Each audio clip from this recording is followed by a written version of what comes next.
So tadi saya berbicara panjang sikit tentang apa orang kata turun Anwar, program apa tu, demonstrasi katanya turun Anwar. Saya teringat kita nak buat dulu demonstrasi bersih dan sebagainya kan. Tapi pada masa itu nadanya agak berbeza, sebab pada waktu itu nadanya adalah untuk menurunkan kerajaan yang korup, kerajaan yang menindas rakyat dan sebagainya. So saya persoalkan kalau yang itu okey, kali ini nadanya untuk apa? Sebab dia kata turun Anwar, especially turun Anwar lah, dia kata untuk apa sebenarnya? Okay, dia kata hanya kerana Anwar gagal dalam usaha dia. Okey, apa yang dia gagal? Saya kata tadi, inflasi turun, OPR turun, kadar pengangguran turun, GDP naik, tetapi hutang negara meningkat. Ialah meningkat kerana bajet kita defisit. Kan bajet kita defisit. Tuan-tuan, saya tak tahu dah orang PAN ni faham tak maksud defisit tu apa. Maksud defisit tu adalah perbelanjaan lebih daripada pendapatan. Bila kita berbelanja lebih daripada pendapatan kita, hasil kita, duit lebih tu kita nak dapat daripada mana? Kita kena pinjam lah. Takkan itu pun tak faham. Even katakanlah PAS memerintah sekalipun, kena juga pinjam duit. Sebab bajetnya defisit. Itulah tujuan kenapa kerajaan nak berjimat, supaya sampai satu masa bajet kita dah tak perlu lagi meminjam. Kita bajet surplus. Dan pernah berlaku masa Anwar Ibrahim jadi Menteri Kewangan dan Timbalan Perdana Menteri. Itulah tujuan dia. Tapi tak faham juga. Kita tak nak. Kita nak demo juga. Suka tiga orang lah nak demo. Saya kata nak turunkan Anwar mudah je. Buatlah dekat dalam parlimen. Buat dalam parlimen supaya Anwar diturunkan dengan cara sah. Kalau turun berdemo, turun Anwar, apa yang turunnya? Anwar esok akan turun ke? Turun Anwar ni tuan-tuan, adakah Anwar akan turun? Itu soalan dia. Kan? Sebaliknya yang turun OPR, sebaliknya yang turun kadar pengangguran, sebaliknya yang turun inflasi. Peliknya. And the economy is getting better and yet kita nak minta dia orang turun. Tu saya kata tadi, kalau dalam keadaan ekonomi is getting better, inflasi menurun, OPR menurun, kadar pengangguran menurun, GDP meningkat baik, kita suruh Anwar turun. Soalan saya, siapakah, cuba tulis dekat komen, siapakah pemimpin PAS yang layak ganti Anwar sekarang? Cuba tulis dekat komen, siapa pemimpin PAS yang layak ganti Anwar sekarang? Tulis. Rakyat makin susah. Kan? Susah apa? You tell me apa yang susah. Kan? You tell me apa yang susah. Engkau susah kot sebab kau tak nak bekerja. Kan? Asyik main TikTok je. Haji Hadi. Haji Hadi. Haji Hadi ke? Haji Hadi tuan-tuan saya nak cerita. Dan pemimpin PAS. Haji Hadi jadi Menteri Besar Terengganu pun dia tak sanggup. Sanusi. Tak, tuan-tuan cerita kat saya, siapa yang layak? Negeri dia, kalaulah Anwar kena turun, sedangkan ni semua baik, yang 4 negeri tadi tu kita kena buat apa kat dia orang, tuan-tuan? Kita kena ludah ke muka dia orang? Kita kena suruh dia orang semua letak jawatan ke? Macam mana ni? Yelah, kalau Anwar kena turun, yang 4 lagi tu, Sanusi, Samsuri, apa orang kata, Menteri Besar Polis, apa nama dia? Cikgu tu apa dah? Kemudian Den Chopong, semua dia 4 ni kena buat apa? Sebab tak ada apa saya nampak di dalam 4 ni. Tuan-tuan, tuliskan kepada saya, apakah benda yang 4 negeri ni boleh banggakan di dalam negeri mereka? Apa benda besar yang diorang boleh banggakan selain daripada pel kuda, tuan-tuan? SG4 ni, apa benda besar? SG4 ni dah apa? Setahun lah. SG4 dah setahun kan? Apa benda besar yang SG4 ni dah hasilkan?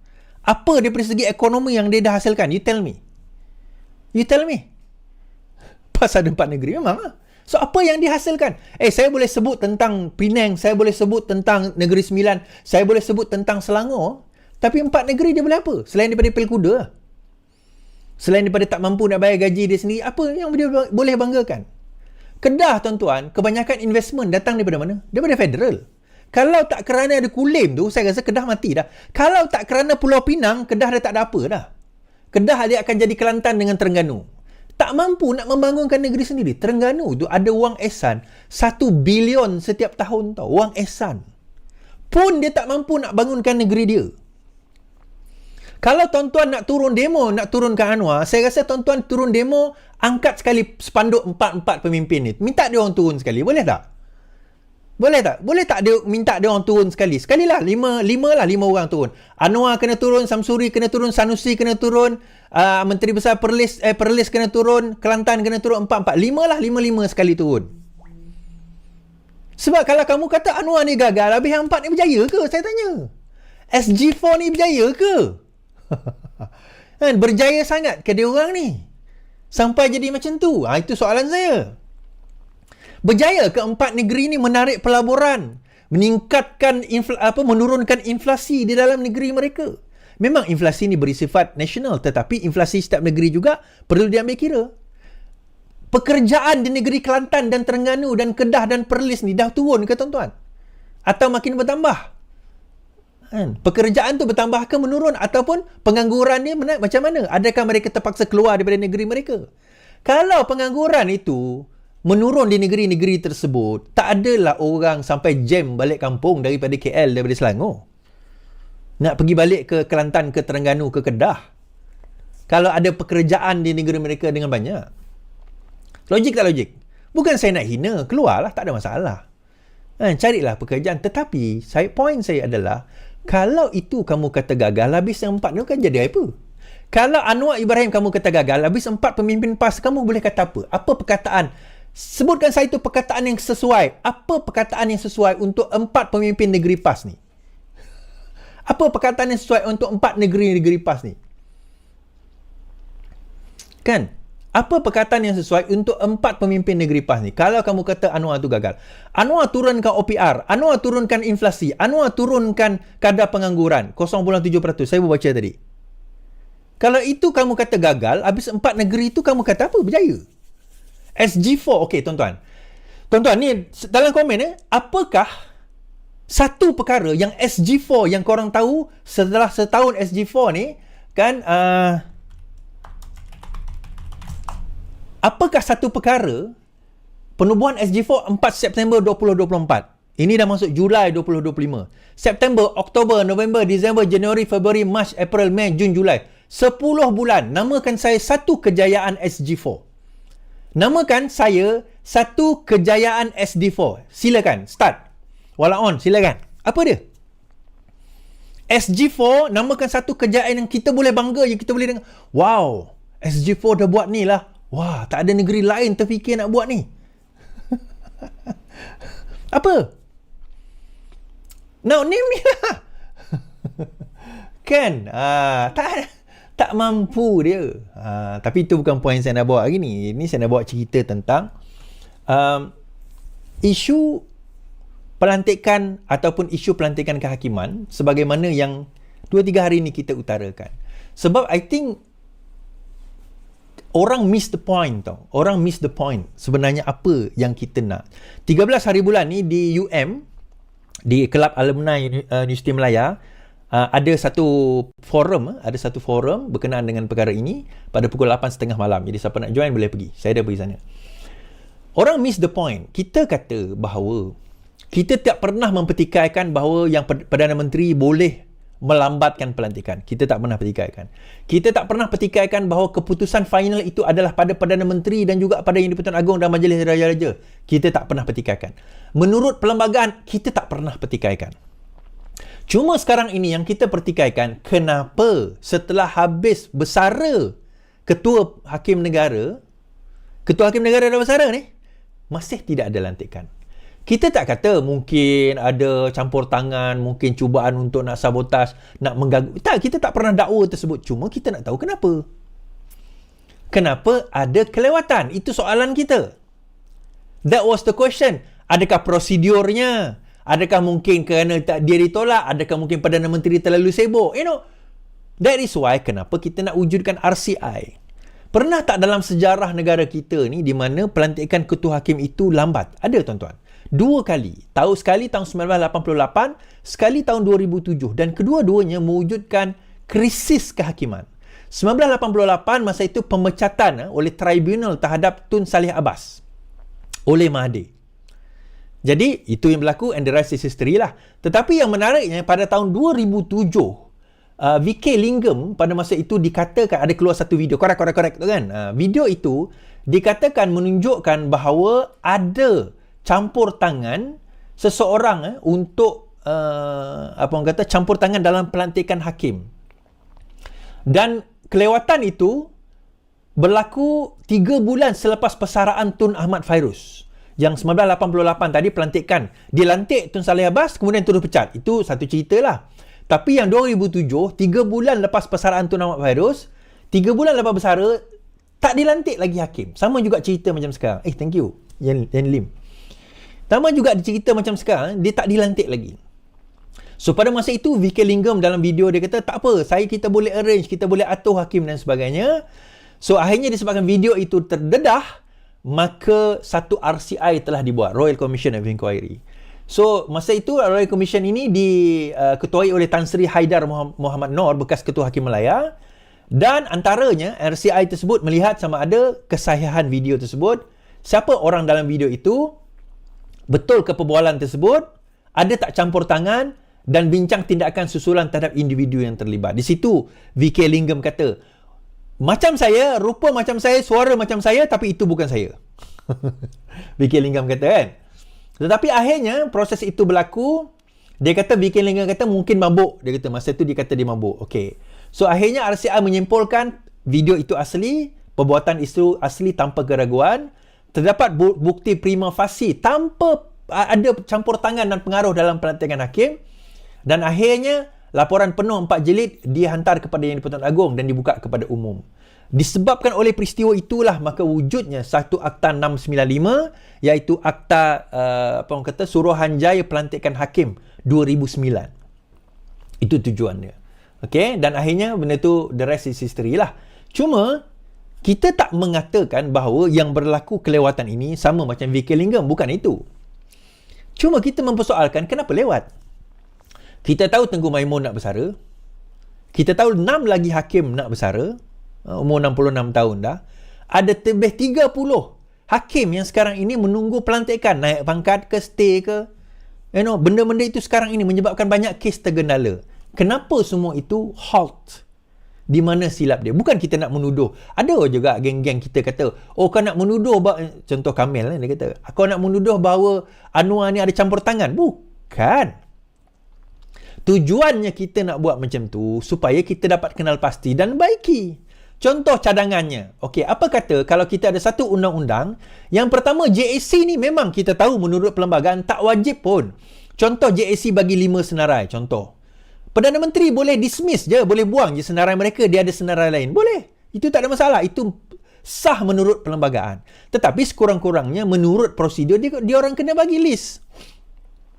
So, apa kata kita perkemaskan lagi undang-undang, kita kata, selepas ini, kita wujudkan Perdana Menteri once dia dapat list, dia ada 30 hari, contoh.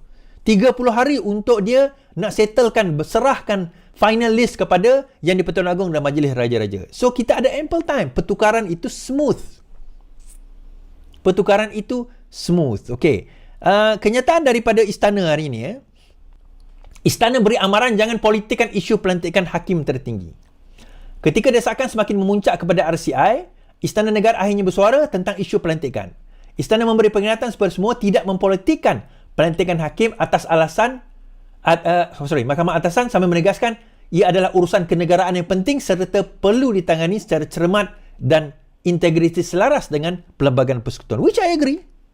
I agree. Dan dia mempolitikkan sekarang ni kalau kita tengok pembangkang. Kan? Pembangkang. Bila kita kata, kata sama-sama kita melakukan desakan untuk buat RCI, dia kata pemimpin PN sokong gesaan Rafizi tapi masih ragu. Dalam masa yang sama, minta Rafizi datang demo turun Anwar. Apa kena-mengena? Ini bukan cerita politik, tuan-tuan. Ini bukan tindakan politik. Ini adalah untuk kita memastikan prosedur kita betul. Macam saya katalah, kita ni jadi parti keadilan. Nama pun adil. Perkataan adil tu datang daripada mana, tuan-tuan?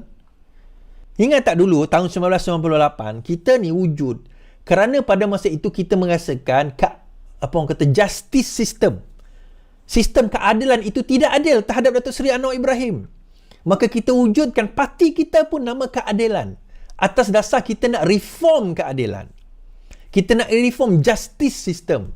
This is our chance. So, bila benda ni berlaku, dia akan backfire kepada kita sebelum pembangkang tunggang. Sebaiklah pembangkang kita ni banggang, tuan.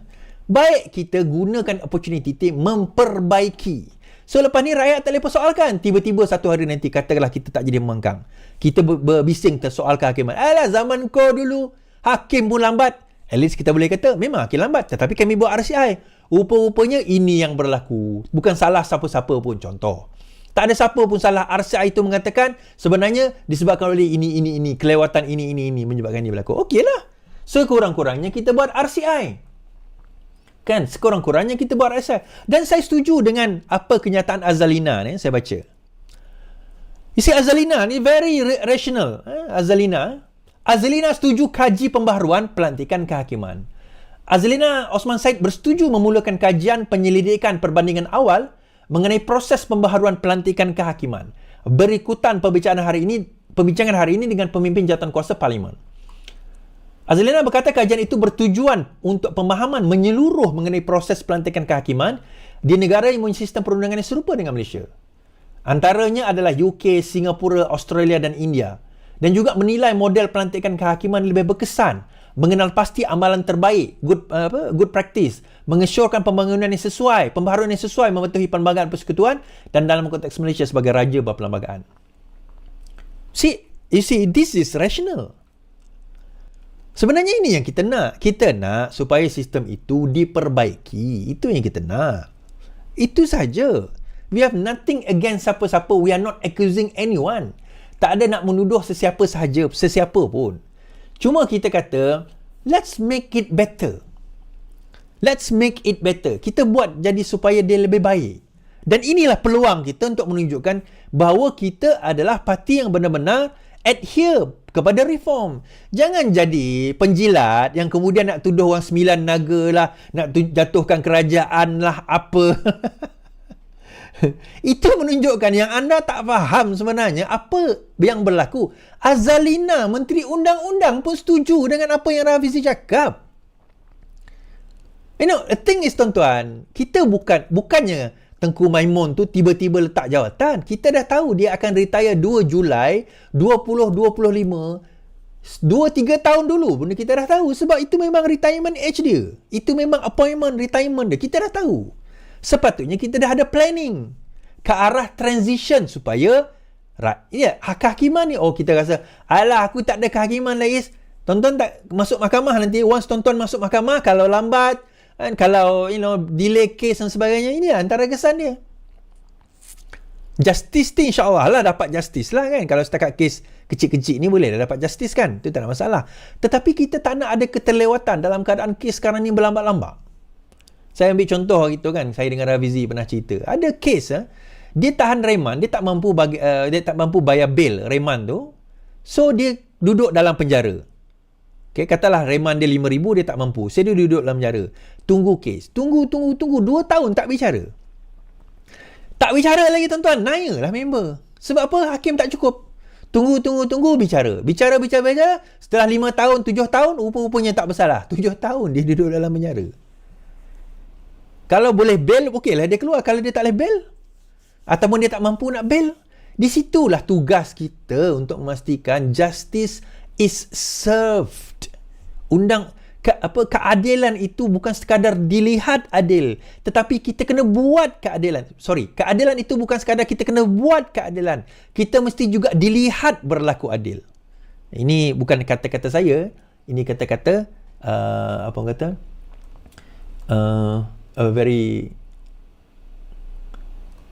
famous judge. So, apa yang berlaku? Adakah Anwar akan jumpa ahli parlimen? Ya. Okay, saya ada seorang kawan saya itu minta tolong supaya bagi penerangan saya.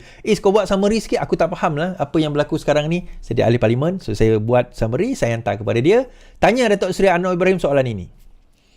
Dia akan bagi penerangan tapi tanya dia soalan ini. Antaranya, kenapa lambat Datuk Seri? Kenapa tak cukup quorum? Kenapa tak cukup quorum? Kenapa lambat? Kenapa notis tu tak cukup? Kenapa kita tak buat perkiraan bahawa at least 6 bulan? Kenapa tak extend 6 bulan Tengku Maimun supaya beliau boleh habiskan kerja dia? Cukuplah quorum. Why? Why? Memanglah itu terpulang kepada Perdana Menteri. Saya agree. Saya tak pernah mempersoalkan pun. Tetapi, kenapa?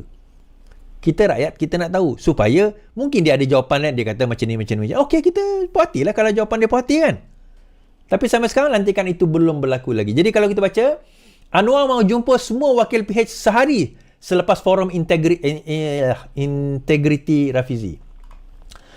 Perdana Menteri di jalan mengadakan pertemuan bersama ahli Parlimen PH Isnin depan sehari setelah bekas timbalan Presiden PKR mengadakan forum bagi membincangkan isu berkaitan Badan Kehakiman. Malaysia kini difahamkan bahawa ahli Parlimen dan Senator PH telah menemui jemputan bertemu Perdana Menteri pada 14 Julai 4.30 petang di kediaman rasmi. Dan ini kenyataan daripada dia. Dalam masa yang sama, Rafizi juga telah mengutus surat mohon ahli Parlimen sokong jawatan kuasa khas soal Anwar. Ahli Parlimen Pandan hari ini mengutus sepajuk surat kepada semua ahli Parlimen menggesa menyokong penubuhan satu Siasat Suruhanjaya Diraja bagi menyiasat dakwaan terbaru berkaitan pelantikan kehakiman. Dalam surat tersebut, ia juga menggesa semua wakil rakyat menyokong jawatan kuasa pemilihan khas atau Select Committee pilihan khas bagi hak asasi manusia, pilihan raya dan pembaruan institusi menyiasat skandal yang sedang memuncak, termasuk memanggil Perdana Menteri untuk memberi kenyataan kepada jawatan kuasa tersebut. Selain itu, bekas timbalan turut menggesa semua ahli Parlimen supaya menyokong agar pelantikan bagi mengisi kekosongan penting dibuat berdasarkan show terdahulu daripada JAC. Justru saya sekali menyeru agar Yang Berhormat untuk turut bersama kami dalam menyatakan solidariti dan juga sokongan terhadap usaha ini sama ada melalui persetujuan penyataan sokongan yang melampirkan bersama suara ini atau kenyataan awam atau kehadiran dalam forum-forum berkaitan. Beberapa ahli Parlimen daripada PH dan PN mengesahkan bahawa mereka telah menerima surat namun masih belum membuat keputusan atau menyokong atau tidak langkah tersebut. Tindakan ini muncul di tengah-tengah ketegangan yang memuncak berhubung dakwaan campur tangan dalam pelantikan hakim serta dakwaan bahawa seorang hakim Mahkamah Persekutuan turut mencampuri urusan kehakiman. Yang ini memang ada. Ahmad Terry Rudin dikatakan di dalam JAC itu telah ditanya oleh JAC Suruhanjaya pelantikan kehakiman itu, hakim-hakim itu tanya pada dia, betul ke dia terlibat di dalam memanipulasikan ataupun di dalam mempengaruhi satu kes dan juga pelantikan. Dan benda itu bocor, dan bila Malaysia kini cuba tanya beliau, pegawainya telah pun membuat satu laporan polis berkenaan dengan dakwaan tersebut.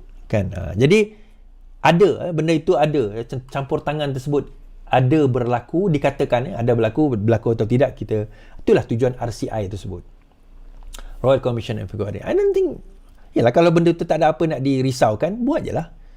What's the problem? Tapi yang saya tak setuju juga dengan pembangkang ni, pembangkang tetap gesa Anwar cuti, PM interim ambil alih. PN kekal dengan desakan agar Anwar Ibrahim mengambil cuti sementara berikutan kebimbangan mengenai campur tangan dalam pelantikan kehakiman. Meskipun Istana Negara telah memberi amaran agar isu itu tidak dipolitikkan. Namun begitu, Ketua Pembangkang Hamzah berkata, desakan itu sejajar dengan kenyataan Istana yang menekankan pelantikan hakim perlu ditangani dengan cermat dan berintegriti. Hamzah berkata dia setuju dengan penegasan pihak Istana bahawa mengikut perkara 122B Perlembagaan Persekutuan, pelantikan hakim akhirnya dibuat oleh Pertuan Agong atas nasihat Perdana Menteri setelah berunding dengan Majlis Raja-Raja. Bagaimana katanya Anwar perlu memberi laluan kepada seorang Perdana Menteri interim kerana dia mempunyai konflik kepentingan berikut penglibatan dalam beberapa saman sivil. Sebelum itu adalah disarankan agar Perdana Menteri mengambil cuti dan Perdana Menteri interim dilantik untuk menjalankan tanggungjawab khusus di bawah 122B. Nah, dalam kenyataan ini pun saya tak setuju juga. Kerana apa, tuan-tuan? Kalau kita nak interimkan semua Perdana Menteri kerana dia ada kes saman sivil, dia bukan saman jenayah, ini saman sivil. Zaman jenayah lain. Dia saman sivil, maka dengan ini, selepas ini habislah semua Perdana Menteri. Simple je. Kalau contoh, katalah Hamzah Zainuddin jadi Perdana Menteri. Kita tak suka dia, kita samanlah dia. Kita buat apa tujuan? Kita saman dulu. Kita saman dia, lepas tu masuk mahkamah. Masuk mahkamah, carilah alasan apa, tutap. 5 tahun kemudian dia dapati dia tidak bersalah. Tak kenanya member. Sebab sivil bukan jenayah, tuan-tuan . Okey, saman sivil apa? Saman sivil antaranya saman sivil Yusuf Router. Kenapa? Okey, kalau saya pergi kepada cerita Yusuf Router, tuan-tuan perasan kenapa dia saman sivil dan bukan dalam jenayah? Bagi siapa yang tak faham undang-undang negara kita ni dia ada dua yang besar. Saya tolak tepi syariah . Di dalam mahkamah biasa tu, kita ada undang-undang sivil dan undang-undang jenayah secara umum dia. Okey, sivil dan jenayah. So, apa saja yang bukan jenayah, maka itu fall di bawah sivil. Sivil ni is just sama di antara dua individu. Jenayah ni di antara negara lawan dengan rakyat. Kan? Pendakwa raya lawan dengan rakyat. Itu jenayah. Tetapi dalam sivil, di antara dua individu. So, soalan saya, kenapa Yusof Router punya kes masuk sivil bukan jenayah? Sebab Yusof Router mengatakan bahawa dia telah sexually assault. Telah diserang secara seksual. Jadi serangan seksual ini adalah satu serangan jenayah. Soalan saya, kenapa dia tidak didakwa di bawah jenayah? Kenapa dia didakwa di bawah sivil? Kenapa dia dibawa sivil? Kenapa tak bawa jenayah? Sebenarnya, Yusof Router buat aduan dan akuan bersumpah terhadap peristiwa ini, tetapi pada tahun 2020, bukan zaman Anwar Ibrahim, bukan zaman Pakatan Harapan, zaman Muhyiddin Yassin jadi Perdana Menteri, kes itu telah ditarik. Kenapa ditarik? Yang ini kita kena tanya.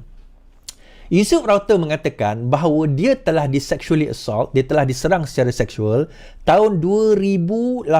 Ingat tarikh ini, 2000 berapa? 18. Baik, bagus. Ini sebaik tuan-tuan ingat dan sedar. 2018 dia kata dia telah sexually assault. Baik. Bila dia buat laporan tu tuan-tuan? Laporan polis dan juga pengakuan bersumpah itu dia buat bila? Setahun kemudian. Setahun kemudian baru dia buat laporan polis dan juga pengakuan bersumpah. Lepas setahun tu dia buat laporan polis dan pengakuan bersumpah, apa yang berlaku tuan-tuan? Polis siasat lah. Bila polis siasat, polis kata, macam mana kita nak siasat? Dah setahun berlalu. Dia tanya, kamu ni berlaku kat mana? Kat dalam bilik. Ada saksi? Tak ada. Ada CCTV? Tak ada. Ada rakaman? Tak ada. Bila berlaku? Setahun lepas. Kami nak siasat apa ni?